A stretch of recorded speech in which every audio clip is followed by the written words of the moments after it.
Hello everyone! In today's video, I'm going to show you how to make text reveal in CapCut PC.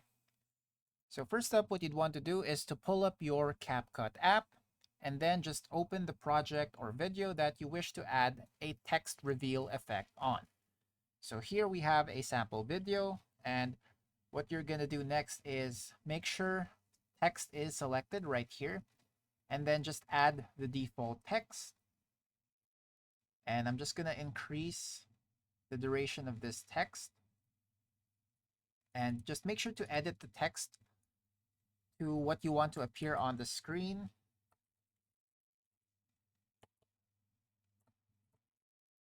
So I'm just going to do something like this. And then what you'd want to do next is feel free to edit the font, by the way, to your liking, whichever you like to add on the font, the color and whatnot. Feel free to get creative with that part, and then just right click on the text layer and click create compound clip. So right there.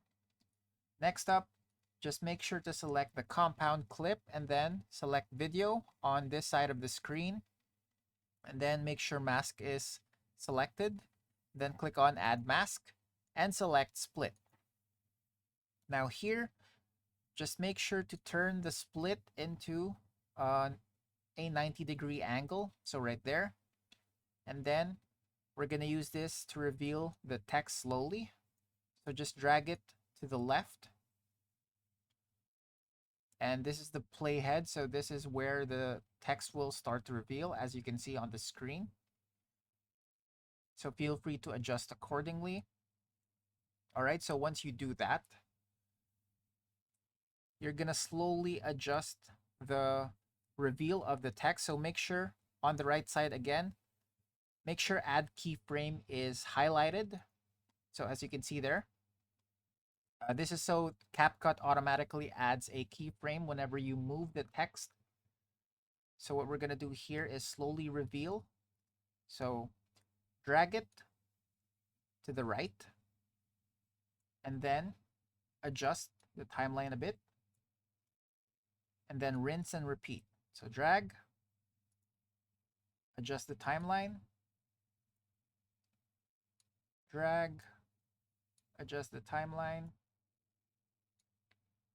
until we complete the text.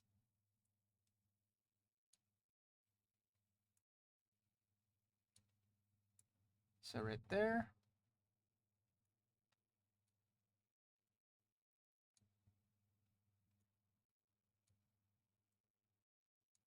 So we reach the end.